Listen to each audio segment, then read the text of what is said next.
Guys, welcome on this YouTube channel. I am Nusha Yadav and today we are going to discuss the electron transport chain and oxidative phosphorylation. If we talk about the electron transport chain and oxidative phosphorylation, it is common to both. यानी कि अगर आप cellular respiration की बात कर रहे हो तब भी आपको इलेक्ट्रॉन ट्रांसपोर्ट चेन देखने को मिलेगी, यानी कि in the form of cellular respiration it is common to both plant and animal. And अगर आप प्लांट के अंदर फोटोसिंथेसिस की बात कर रहे हो तो फोटोसिंथेसिस के अंदर आपको ये देखने को मिलेगी electron transport chain in case of light reaction. ठीक है, सो इलेक्ट्रॉन ट्रांसपोर्ट चेन बेसिकली एक ऐसा पाथवे होता है जिसमें सीरीज ऑफ इलेक्ट्रॉन ट्रांसपोर्टर होते हैं, प्रोटीन कॉम्प्लेक्सेस होंगे जिनके अंदर रेडॉक्स रिएक्शन कपल्ड रहती है और जिनकी वजह से एक इलेक्ट्रोकेमिकल ग्रेडियंट क्रिएट होता है जिसकी हेल्प से इन द लास्ट एटीपी का प्रोडक्शन होता है। ठीक है, तो दोनों ही प्रोसेस में चाहे सेलुलर रेस्पिरेशन हो चाहे फोटोसिंथेसिस हो, लाइट रिएक्शन और सेल रेस्पिरेशन से इन द लास्ट मोटिव हमारा एक ही है, एटीपी का प्रोडक्शन करना। और इस एटीपी प्रोडक्शन के लिए प्रोटीन यूज होता है जिसे हम कहते हैं एफ नोड F1 पार्टिकल। ठीक है, एफ नोड F1 पार्टिकल और प्रोटीन और ATP synthase as you can see in this image. ठीक है, अगर बात करें हैं सेलुलर रेस्पिरेशन की तो ये माइटोकॉन्ड्रिया के अंदर स्पेसिफाइड रहेगा। अगर बात करें फोटोसिंथेसिस के अंदर इलेक्ट्रॉन ट्रांसपोर्ट चेन की तो ये क्लोरोप्लास्ट की मेम्ब्रेन के अंदर एम्बेडेड होता है। ठीक है, ये एटीपी सिंथेज यूज करता है उस इलेक्ट्रोकेमिकल ग्रेडियंट को जो इलेक्ट्रॉन ट्रांसपोर्ट सिस्टम से क्रिएट हुआ है और इन द लास्ट उसी से एटीपी का प्रोडक्शन करेगा। क्योंकि इस एटीपी सिंथेसिस में हम आगे देखेंगे कि कैसे इसमें एफ नोड F1 पार्टिकल होते हैं, जिसमें एफ नोड पार्टिकल हाइड्रोफोबिक होता है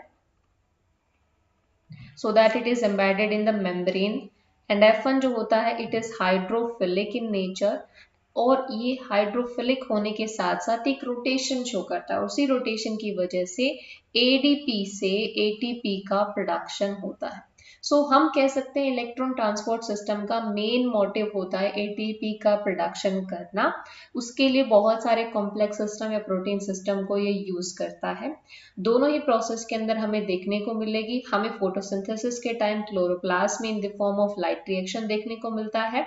एंड अगर हम बात करें हैं माइटोकॉन्ड्रिया की, प्लांट और एनिमल दोनों सेल के अंदर इन the form of cellular respiration हमें ये देखने को मिलता है। ठीक है, अगर बात करें इलेक्ट्रॉन ट्रांसपोर्ट चेन की कुछ फंडामेंटल कॉन्सेप्ट की, electron transport chain it is the characteristic feature of aerobic organism, यानी कि जिन ऑर्गेनिज्म के अंदर एरोबिक कंडीशन होती है, जिनके अंदर सेलुलर रेस्पिरेशन एरोबिक कंडीशन में कंडक्ट होता है, in the presence of oxygen conduct होता है, उन्हीं के अंदर हमें इलेक्ट्रॉन ट्रांसपोर्ट चेन देखने को मिलेगा। ये सब बातें आपको पता है, मैं सिर्फ आपको थोड़ा सा कंसेप्ट कनेक्ट करके पढ़ने के लिए ये सब बता रही हूँ ताकि आपको ऐसा ना लगे कि कुछ भी ऊपर से जा रहा है। ठीक है, अगर हम बात करें हैं सेलुलर रेस्पिरेशन की तो उस कंडीशन में आपको तीन फिनोमिना पढ़ने को मिलते हैं। पहला होता है ग्लाइकोलाइसिस। ठीक है, सेल के अंदर ग्लूकोज एंटर किया, ग्लूकोज का ग्लाइकोलाइसिस होगा। ग्लाइकोलाइसिस का मतलब होता है ग्लूकोज का ब्रेकडाउन करना। ठीक है, ग्लूकोज का ब्रेकडाउन करके उसको पायरुविक एसिड में कन्वर्ट करना and then pyruvic acid intermediate compound में कन्वर्ट होगा एसिटाइल कोएंजाइम ए, और वो एसिटाइल कोएंजाइम ए फिर सेकेंड प्रोसेस में एंटर करेगा जिसे हम कहते हैं क्रेब्स साइकिल या फिर सिट्रिक एसिड साइकिल। ठीक है, क्रेब्स साइकिल या सिट्रिक एसिड साइकिल। इस Krebs cycle citric acid cycle में एंटर करने के बाद हमारी चालू होती है ऑक्सीडेटिव फॉस्फोरिलेशन, या हम कह सकते हैं इलेक्ट्रॉन ट्रांसपोर्ट चेन। नाम से पता चल रहा है इलेक्ट्रॉन का ट्रांसपोर्ट होगा तो बहुत सारे प्रोटीन कॉम्प्लेक्स इन्वॉल्व होने वाले जिनके थ्रू इलेक्ट्रॉन ट्रांसपोर्ट होगा और उस इलेक्ट्रॉन के ट्रांसपोर्टेशन की वजह से across the membrane electrochemical gradient create होगा जिसको लास्ट में यूज करके एटीपी सिंथेस एटीपी का सिंथेसिस करेगा। यही हमारा बेसिक कंसेप्ट होता है, क्योंकि सेलुलर रेस्पिरेशन का मेन पर्पस क्या है, सेल की फंक्शनैलिटी को रेगुलेट करने के लिए जो एनर्जी हमें चाहिए वो कहाँ से मिलेगी, एटीपी से मिलेगी। एटीपी सेल को प्रोड्यूस करना पड़ेगा और सेल कैसे प्रोड्यूस करेगा, जो फूड डाइजेस्टिव सिस्टम ने एब्जॉर्ब किया वो सेल के पास पहुंचा वाया सर्कुलेटरी सिस्टम, सेल ने उसको ऑब्जॉर्ब किया, ग्लाइकोलाइसिस कराया, ग्लूकोज से पायरुविक एसिड बनाया, पायरुविक एसिड एंटर करेगा इंटरमीडिएट में कन्वर्ट होकर एसिटाइल कोएंजाइम में कन्वर्ट होकर क्रेब्स साइकिल में, क्रेब्स साइकिल से जो इंटरमीडिएट बनेंगे वो ऑक्सीडेटिव फॉस्फोरिलेशन में एंटर करेंगे। ठीक है, अब ऑक्सीडेटिव फॉस्फोरिलेशन की ही कहानी हमने आज समझनी है कि ऑक्सीडेटिव फॉस्फोरिलेशन या इलेक्ट्रॉन ट्रांसपोर्ट चेन एक्चुअल में है क्या। ठीक है, सो इलेक्ट्रॉन ट्रांसपोर्ट चेन की कहानी को अभी हम शुरू करते हैं। सो ये एक ऐसा मेटाबॉलिक पाथवे होता है through which the electron passes from one carrier to another, इसीलिए इसको इलेक्ट्रॉन ट्रांसपोर्ट सिस्टम कहा जाता है। और अगर लोकेशन की बात करें तो ये जो सिस्टम है जो इस इलेक्ट्रॉन ट्रांसपोर्टेशन में पार्टिसिपेट करने वाले हैं, ये इनर माइटोकॉन्ड्रियल मेम्ब्रेन के अंदर प्रेजेंट होते हैं। और जो इलेक्ट्रोकेमिकल ग्रेडियंट बनेगा वो हमारी इसी इंटरमेम्ब्रेनियस स्पेस के अंदर बनने वाला है। राइट, इतनी बातें क्लियर है। जब हम बात करें इलेक्ट्रॉन ट्रांसपोर्ट चेन की, इसको हम दो पार्ट में आगे डिवाइड कर सकते हैं। पहला इसका पार्ट है इलेक्ट्रॉन ट्रांसपोर्टेशन या एक्चुअल जो इलेक्ट्रॉन ट्रांसपोर्ट चेन है, यानी कि हम कह रहे हैं oxidative phosphorylation can be divided into two part. First part है इसका इलेक्ट्रॉन का ट्रांसपोर्ट होना, दूसरा पार्ट है इसका कीमो ऑस्मोसिस। ठीक है, कीमोस्मोसिस। सो जो इलेक्ट्रॉन ट्रांसपोर्ट चेन है ये, इसमें तो हमने पहले कहा कि कलेक्शन ऑफ प्रोटीन है, इनर माइटोकॉन्ड्रियल मेम्ब्रेन में बाउंड होते हैं, ऑर्गेनिक मॉलिक्यूल आएगा जहां से इलेक्ट्रॉन पास होगा, सीरीज ऑफ रेडॉक्स रिएक्शन होंगे और उसके बाद लास्ट में हमें एनर्जी रिलीज होगी। ठीक है, कीमोस्मोसिस की बात करें तो कीमोस्मोसिस में एक्चुअल में हमारा एटीपी सिंथेज की हेल्प से एटीपी का प्रोडक्शन होता है। बस इतनी ही बातें हमें याद रखनी है। ठीक है, तो हमारा इसमें मेनली जो कंपोनेंट यूज होने वाले हैं इलेक्ट्रॉन के ट्रांसपोर्ट के लिए वो होते हैं NADH और FADH2। ठीक है, इनकी बातें कर लेते हैं थोड़ी सी मॉलिक्यूलर लेवल के ऊपर कि NADH है क्या है और FADH2 क्या है। उसके बाद हम सेलुलर लेवल पर समझेंगे कि कॉम्प्लेक्स 1, कॉम्प्लेक्स 2, कॉम्प्लेक्स 3 या ये ट्रांसपोर्टेशन सिस्टम किस तरीके से काम करे। इट मे बी पॉसिबल कि आपका लेक्चर थोड़ा लेंदी हो जाए, but I am damn sure अगर आपने ये लेक्चर कवर किया है तो उसके बाद आपको इलेक्ट्रॉन ट्रांसपोर्ट सिस्टम से कोई भी क्वेश्चन ऐसा नहीं है जो आप सॉल्व नहीं कर पाओगे।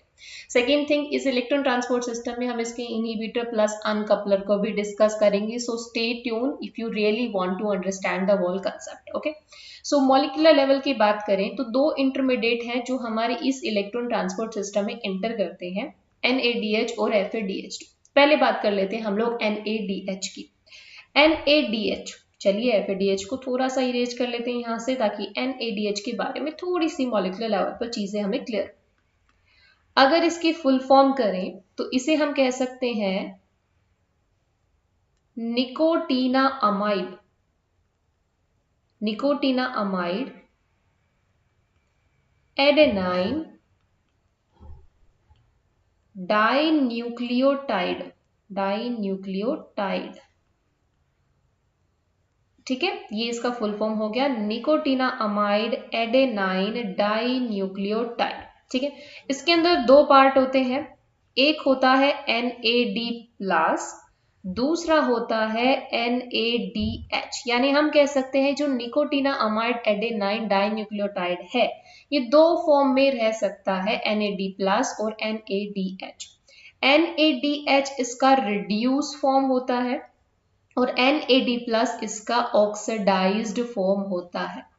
इलेक्ट्रॉन ट्रांसपोर्ट चेन के लिए हमें रिड्यूस्ड इंटरमीडिएट चाहिए होते हैं, रिड्यूस फॉर्म चाहिए होते हैं, इसलिए NADH ही है जो कॉम्प्लेक्स 1 के थ्रू इस इलेक्ट्रॉन ट्रांसपोर्ट सिस्टम में एंटर करता है। ठीक है, सो NAD क्या है हमारा, एक डाइन्यूक्लियोटाइड है connected by phosphate group. One nucleoside इसमें एडेनाइन बेस होगा और दूसरी तरफ इसमें निकोटीना अमाइड होता है।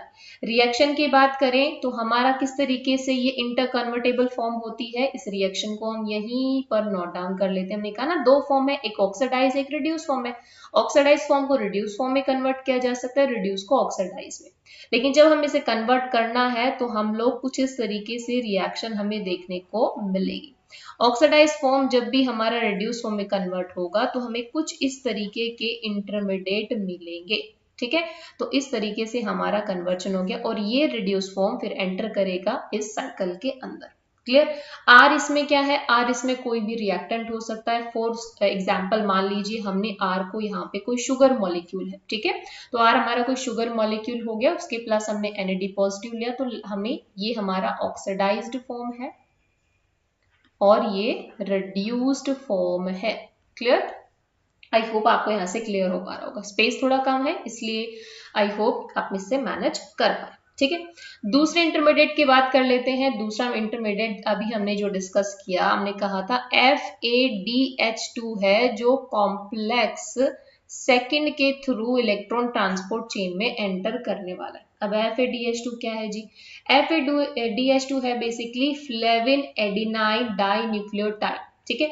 इसकी 4 रेडॉक्स स्टेट होती हैं, जिसमें से इसकी 3 जो रेडॉक्स स्टेट है वो तो है FAD फॉर्म में ही प्रेजेंट होगी। FAD जिसको हम लोग क्यूनाइन भी कह सकते हैं, ठीक है, क्यूनाइन भी कह सकते हैं, और यही हमारा ऑक्सीडाइज्ड फॉर्म होता है, ठीक है, कि आपको ध्यान रखना है। फिर एक फॉर्म हमारा क्या है जिसे हम कह रहे हैं FADH। FADH भी आपने पढ़ा होगा और एक आपने पढ़ा होगा FADH2, ठीक है। FADH2 और FADH में फर्क क्या है, FADH सेमी क्यूनाइन है, सेमी क्यूनाइन है, ठीक है। सेमी क्यूनाइन का मतलब होता है पार्शली ऑक्सीडाइज्ड, राइट। और FADH2 क्या है, फुल्ली ऑक्सीडाइज्ड स्टेट है। फुल्ली ऑक्सीडाइज नहीं, हम इसको रिड्यूस्ड स्टेट कहेंगे एक्चुअली, यस रिड्यूस्ड स्टेट है। अब रिड्यूस्ड स्टेट है तो सेल एंटर कौन सा हमारा इंटरमीडिएट एंटर करने वाला है, रिड्यूस्ड एंटर करने वाला है ना। तो FADH2 रिड्यूस्ड फॉर्म है जो हमारा इस इलेक्ट्रॉन ट्रांसपोर्ट चेन में एंटर करेगा। तो ये तो बात हो गई मॉलिक्यूलर लेवल की कि हमें अपना हमारी इलेक्ट्रॉन ट्रांसपोर्ट चेन को चलाने के लिए 2 इंटरमीडिएट चाहिए, पहला NADH, दूसरा FADH2। वाई FADH2 क्योंकि ये भी एक रिड्यूस्ड फॉर्म है, वाई NADH क्योंकि ये भी एक रिड्यूस्ड फॉर्म है। और इलेक्ट्रॉन ट्रांसपोर्ट चेन को चलाने के लिए हमें रिड्यूस फॉर्म चाहिए क्योंकि ये सीरीज ऑफ रेडॉक्स रिएक्शंस होती हैं। इलेक्ट्रॉन ट्रांसपोर्ट चेन में है क्या, एक इलेक्ट्रोकेमिकल ग्रेडियंट जनरेट करना है with the help of series of redox reaction, और उसके लिए हमें रिड्यूस फॉर्म चाहिए। NADH कहां से एंटर करेगा, with the help of complex 1। FADH2 कहां से एंटर करेगा, कॉम्प्लेक्स सेकंड के थ्रू। बात आती है, ये तो हो गया कि अब भैया सेल में एंटर कौन करने वाला है, लेकिन आए कहां से, NADH कहां से आया, FADH2 कहां से आया। NADH आता है आपकी क्रैब साइकिल से, FADH2 आता है क्रैब साइकिल का एक स्टेप होता है जिसमें सक्सिनेट या सक्सिनिक एसिड फ्यूमरेट में कन्वर्ट होता है। अगर आपने क्रैब साइकिल पढ़ी है तो वहां आपने देखा होगा, तो वहां से हमें मिलता है FADH2, ठीक है। क्लियर हो गई मॉलिक्यूलर लेवल की बात। अब बात करते हैं हम इसके सेलुलर लेवल की, यानी कि कौन कौन से कॉम्प्लेक्स हैं या प्रोटीन है जो इसमें इन्वॉल्व होते हैं। आप सभी इसको पढ़ते आ रहे हो, 9-10 से ही हमारा इलेक्ट्रॉन ट्रांसपोर्ट चेन शुरू हो जाता है, तो आपको पता है 4 कॉम्प्लेक्स इन्वॉल्व होते हैं। अगर कहीं प्रिसाइज मैनर में तो यहाँ पर 5 कॉम्प्लेक्स होते हैं, बट मेनली हम 4 कॉम्प्लेक्स को यहाँ पे बात करें। पहला complex, complex 1, this is complex second, complex third, complex 4, and this one is complex 5. Complex 5 is actually ATP synthase, जो F0 F1 पार्टिकल का बना हुआ ATP को सिंथेसाइज करेगा, ठीक है। बात कर लेते हैं कॉम्प्लेक्स 1 के बारे में। कॉम्प्लेक्स 1 का आप सभी को पता है NADH को ये एक्सेप्ट करता है, ये रिड्यूस फॉर्म है, इसको रिड्यूस करेगा, रिड्यूस करते ही हमें इलेक्ट्रॉन मिलेंगे। कितने इलेक्ट्रॉन, 2 इलेक्ट्रॉन मिलने वाले हैं। और जैसे ही ये रिड्यूस हो जाएगा यहाँ से NAD positive plus 2H positive हमें मिल जाएंगे, ठीक है, क्योंकि ऑक्सीडाइज फॉर्म में कन्वर्ट हो गया है। और ऑक्सीडेशन का अगर आपको डेफिनेशन पता है तो क्या होता है, रिमूवल ऑफ हाइड्रोजन ग्रुप। तो यहाँ से हमने देखा जैसे ही NADH रिड्यूस फॉर्म को ऑक्सीडाइज फॉर्म में कन्वर्ट किया गया, 2 प्रोटॉन हमें मिले प्लस 2 इलेक्ट्रॉन मिले। इलेक्ट्रॉन हमारी इस इलेक्ट्रॉन ट्रांसपोर्ट चेन में एंटर कर जाते हैं, क्योंकि भैया इलेक्ट्रॉन ट्रांसपोर्ट चेन चलानी है तो कहीं ना कहीं से तो इलेक्ट्रॉन चाहिए ना। तो पहले कॉम्प्लेक्स ने 2 इलेक्ट्रॉन निकाल लिए, कहां से, NADH से। इसलिए हम कह सकते हैं कि जो पहला कॉम्प्लेक्स होगा उसकी क्या रिएक्शन हो सकती है, इसको इरेज कर देते हैं, ठीक है। तो पहले कॉम्प्लेक्स के लिए मेरी रिएक्शन क्या होगी, ये NADH को यूज करेगा, ठीक है, प्लस H पॉजिटिव आयन, और इसको ट्रांसफर करेगा, इंटरमीडिएट है हमारे पास में COQ, ठीक है, प्लस 4 H पॉजिटिव आयन होंगे यहाँ पर हमारे जो मैट्रिक्स में प्रेजेंट है, उन मैट्रिक्स वाले प्रोटॉन्स को पंप किया जाएगा, NAD पॉजिटिव हमें मिल जाएगा, COQH2 मिलेगा, 4 प्रोटॉन का पंप हो गया है, किधर पंप हो गया है, इंटर मेम्ब्रेन स्पेस में, ठीक है। दो चीजें हमें करनी होती है इलेक्ट्रॉन ट्रांसपोर्ट चेन में, पहला इलेक्ट्रॉन चाहिए इलेक्ट्रॉन ट्रांसपोर्ट सिस्टम को चलाने के लिए, ये इलेक्ट्रॉन ट्रांसपोर्ट सिस्टम चलेगा तो हमारा प्रोटॉन ग्रेडियंट क्रिएट होगा, कहाँ क्रिएट होगा, इंटर मेम्ब्रेन स्पेस की तरफ। कैसे क्रिएट होगा, जो माइटोकॉन्ड्रियल मैट्रिक्स में प्रोटॉन पड़े हुए हैं उनको इधर ट्रांसफर करना है, ताकि क्या हो सके, इस स्पेस के अंदर बहुत सारा पॉजिटिव चार्ज आ सके, और यहाँ बहुत सारा पॉजिटिव चार्ज होगा, मतलब यहाँ लेस पॉजिटिव चार्ज है, लेस पॉजिटिव चार्ज का मतलब इस साइड आ जाएगा नेगेटिव चार्ज, इससे क्या हुआ, इलेक्ट्रोकेमिकल ग्रेडियंट क्रिएट हुआ, और एटीपी सिंथेस को, एटीपी को सिंथेसाइज करने के लिए क्या चाहिए, इलेक्ट्रोकेमिकल ग्रेडियंट चाहिए।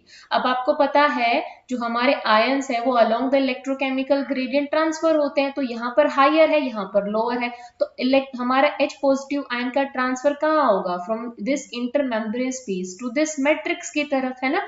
तो ये जो एटीपी सिंथेस है बेसिकली एक ये ट्रांसपोर्टर की तरह भी काम करता है, जो H पॉजिटिव आयन को ट्रांसपोर्ट करेगा अलोंग दिस मैनर।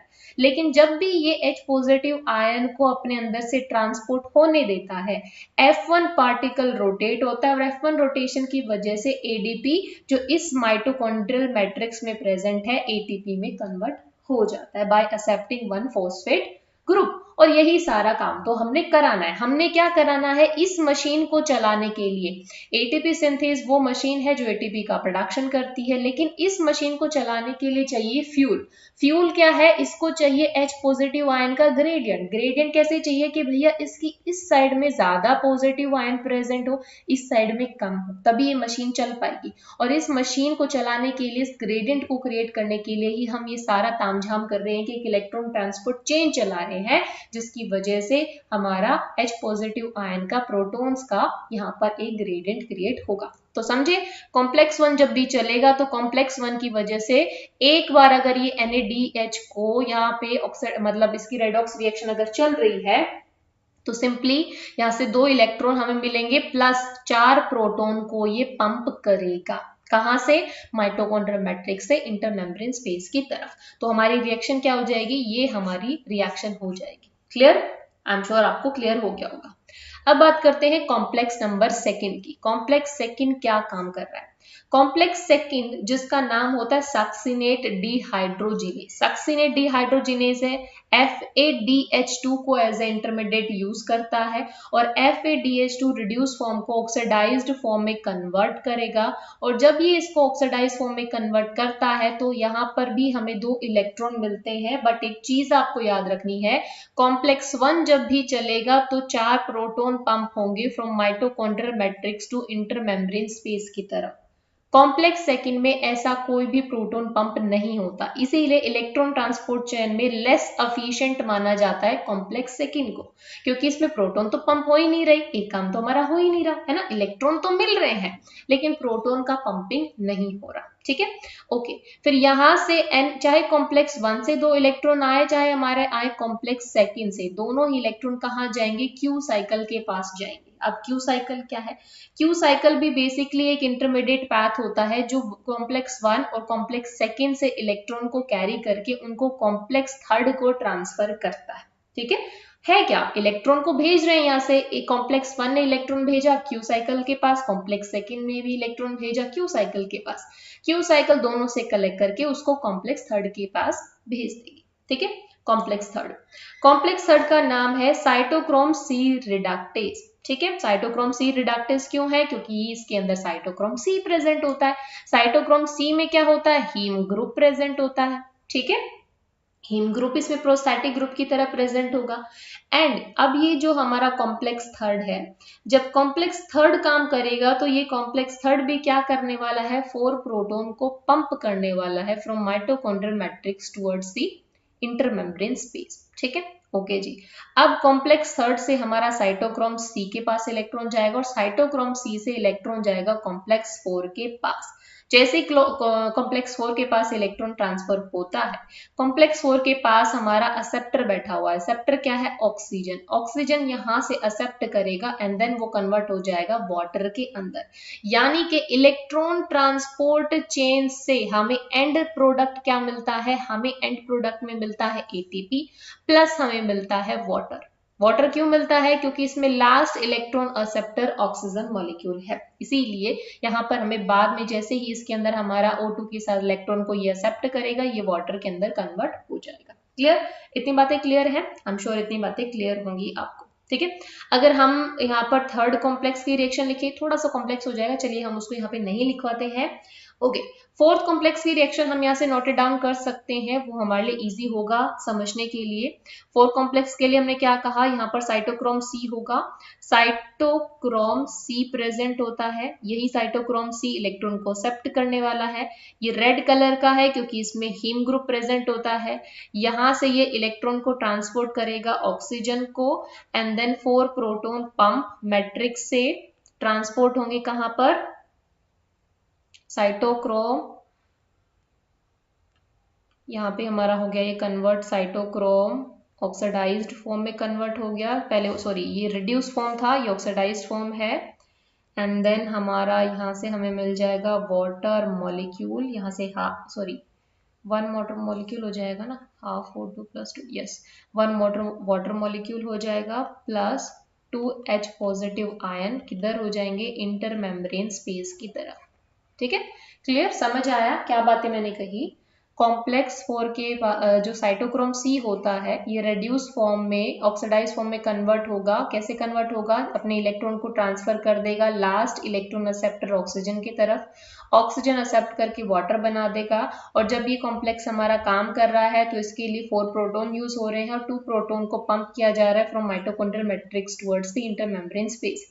यानी कि हम कह सकते हैं टोटल एक बार अगर इलेक्ट्रॉन ट्रांसपोर्ट चेन चलती है तो एक बार में हमारा 10 प्रोटॉन का पंपिंग होता है from mitochondrial matrix to intermembrane space. ये बात याद करने लायक है, बहुत जरूरी भी है। ठीक है, यानी कि एक बार अगर हमारा NADH का साइकिल चलता है, अगर एक हमारा NADH रिड्यूस से ऑक्सीडाइज फॉर्म में कन्वर्ट होता है तो 10 प्रोटॉन का पंपिंग होगा from the mitochondrial matrix toward the intermembrane space. ठीक है, अगर बात कर रहे हैं हम FADH2 की, अगर FADH2 वाला कॉम्प्लेक्स काम कर रहा है और NADH काम नहीं कर रहा, तो आपको पता है कॉम्प्लेक्स सेकंड तो कुछ भेज नहीं रहा था, तो उस कंडीशन में सिर्फ और सिर्फ 6 प्रोटॉन का पंपिंग होगा from the mitochondrial matrix to intermembrane space. I hope you are getting my point what I am trying to say. I am just saying कि दो कॉम्प्लेक्स काम कर रहे हैं, दोनों अलग अलग तरीके से काम कर रहे हैं क्योंकि दोनों का अलग अलग इंटरमीडिएट अलग है ना। कॉम्प्लेक्स 1 को NADH चाहिए और कॉम्प्लेक्स 2 को FADH2 चाहिए। जब कॉम्प्लेक्स 1 काम कर रहा है, इसका एक्टिवेशन हुआ तो इलेक्ट्रॉन ट्रांसपोर्ट चेन एक्टिवेट हुई और एक बार में एक NADH के रिडक्शन से 10 प्रोटॉन का पंपिंग हुआ। FADH2 अगर चल रहा है, कॉम्प्लेक्स 1 काम नहीं कर रहा, तो एक FADH2 की वजह से 6 प्रोटॉन का पंपिंग होता है। इतनी बातें क्लियर है, ओके जी। अब हम बात करते हैं कॉम्प्लेक्स 5 की। कॉम्प्लेक्स 5 क्या काम करता है, देखो कॉम्प्लेक्स 5 का सिंपल का काम क्या है, यहाँ पर जो ग्रेडियंट बना है उसकी वजह से ये काम करेगा और ये काम करने से ATP का फॉर्मेशन करेगा। तो कितने हमारे प्रोटॉन चाहिए इसको एक ATP मॉलिक्यूल बनाने के लिए, ये भी एक इंपॉर्टेंट है। 4 प्रोटॉन पंप की वजह से एक ATP मॉलिक्यूल बनेगा, यानी कि जब यहां से 4 प्रोटॉन इधर हमारे ट्रांसफर होंगे, यानी कि from intermembrane space toward the mitochondrial space, तभी हमारा एक ADP मॉलिक्यूल एक ATP में कन्वर्ट होगा। तो ये इंपॉर्टेंट है, for the synthesis of 1 ATP molecule how many protons are required, 4 protons are required for the synthesis of, for the formation of 1 ATP molecule. ठीक है, क्लियर है, ओके जी। तो यहाँ से हमारा इलेक्ट्रॉन ट्रांसपोर्ट चेन का बेसिक कंसेप्ट हो जाता है क्लियर। अच्छा, एक और चीज यहाँ से देख लेते हैं हम लोग, जो यहाँ पर लाइन लिखी हुई है, वेट अ सेकेंड, हाँ जी, यहाँ पर ये जो लाइन लिखी हुई ना, oxidation of 1 molecule of NaDH give rise to 3 molecule of ATP, ठीक है, 3 नहीं, एक्चुअल में ये 2.5 होता है, बट कुछ बुक के अंदर आपको राउंड फिगर में मिलेगा और यहाँ पर 1.5 होता है, ठीक है। बट अब बात आती है कि हमने ऐसा क्यों कहा। देखिए हमने क्या कहा था, एक NaDH की वजह से इलेक्ट्रॉन ट्रांसपोर्ट चेन चलेगी और 10 प्रोटॉन्स का पंपिंग होगा from the mitochondrial matrix side towards the intermembrane space, ठीक है। हमने कहा था जब कॉम्प्लेक्स 5 एक्टिवेट होगा तो एक ATP के सिंथेसिस के लिए हमें 4 प्रोटॉन आयन चाहिए, ठीक है। तो हमारे पास एक NaDH से 10 प्रोटॉन मिले, ठीक है, और यहाँ पर 4 प्रोटॉन से हमें एक ATP मिल रहा है, यानी कि एक NaDH से हमें कितने ATP मिलेंगे, 2.5 ATP मिलेगा। इसीलिए हम कहते हैं एक NaDH का ऑक्सीडेशन होने से हमें 2.5 ATP मिलता है, ठीक है। वही हमने क्या कहा था, FADH2, FADH2, एक बार अगर FADH2 की वजह से इलेक्ट्रॉन ट्रांसपोर्ट चेन चला तो 6 प्रोटॉन का पंपिंग हुआ, और 6 प्रोटॉन का पंपिंग हुआ तो एक ATP बनाने के लिए 4 प्रोटॉन चाहिए। ऐसे ही हमारा एक FADH मॉलिक्यूल से 1.5 ATP का प्रोडक्शन होगा। लेकिन हम इसे राउंड फिगर में देख लेते हैं, कई बार कुछ बुक में आपको राउंड फिगर में मिला होता है, FADH2 से हमें 2 ATP मॉलिक्यूल मिलते हैं, NaDH से हमें 3 मॉलिक्यूल ऑफ ATP मिलते हैं, ठीक है। लेकिन आपको दोनों ही याद रखनी है। अगर ऑप्शन में आपको 3 ATP दिया हुआ है, मान लीजिए इसके लिए दिया हुआ है, मतलब सॉरी नॉट 3 ATP, मतलब आपको NaDH से दिया हुआ है कि 3 मॉलिक्यूल ऑफ ATP प्रोड्यूस हो रहे हैं, तो आप उसको भी करेक्ट कर सकते हो। 2.5 दिए हुए हैं तो वो तो बिल्कुल करेक्ट है ही, ठीक है, क्लियर, ओके, यस। ये है हमारा ATP सिंथेस कॉम्प्लेक्स 5। कुछ इंपॉर्टेंट बात इसके बारे में, ऑल्दो हम इसके बारे में डिस्कस कर चुके हैं, लेकिन इसकी स्ट्रक्चर देख लेते हैं। जब इसकी स्ट्रक्चर की बात आती है, इसमें 2 पार्टिकल होते हैं, F node F1 particle. F node particle membrane के अंदर एम्बेडेड होता है, इनर माइटोकॉन्ड्रियल मेम्ब्रेन में, और ये हाइड्रोफोबिक नेचर का होता है, ठीक है। बेसिकली ये एक ट्रांसपोर्ट पाथवे यहाँ पर प्रोवाइड करते हैं जिसके थ्रू प्रोटॉन ट्रांसफर होता है, और जैसे हमने कहा कि 4 प्रोटॉन के ट्रांसफर से एक ATP मॉलिक्यूल बनेगा। दूसरी जो सब यूनिट होती है उसको हम कहते हैं F1 पार्टिकल। ये F1 पार्टिकल हाइड्रोफिलिक होता है और रोटेटरी इन नेचर होता है। रोटेटरी, रोटेशन शो करेगा, जैसे 4 प्रोटॉन का यहाँ से ट्रांसफर होगा, इसमें रोटेशन होगी, इसकी रोटेशन की वजह से ADP एक फॉस्फेट ग्रुप को एक्सेप्ट करके ATP में कन्वर्ट करेगा, और इसी तरीके से ATP का सिंथेसिस होता है। तो यहाँ पर क्या क्या बातें लिखी हुई, हमने कहा कि F1 head piece is a peripheral membrane protein. Peripheral membrane protein है, मेम्ब्रेन की पेरिफेरी पर प्रेजेंट है, and it contain the site for synthesis of ATP from ADP and inorganic phosphate. बिल्कुल सही बात है। F नोड एक इंटीग्रल मेम्ब्रेन प्रोटीन है and it is hydrophobic in nature, and इसी के थ्रू हमारा प्रोटॉन मेम्ब्रेन को क्रॉस कर पाता है। The passage of proton through the channel is coupled to the catalytic site of the F1 component for the production of ATP। जो F node के through channel बनी हुई है वही हमारी F1 की कैटालिटिक साइट के साथ कपल्ड होती है, और इसी वजह से ATP का प्रोडक्शन हो पाता है। एक ATP के प्रोडक्शन के लिए हमें 4 प्रोटॉन चाहिए, यानी कि जब 4 प्रोटॉन पास होंगे through the F node particle, तभी हमारा क्या होगा, एक ATP प्रोड्यूस होगा, क्लियर। तो ये थी हमारी इलेक्ट्रॉन ट्रांसपोर्ट चेन।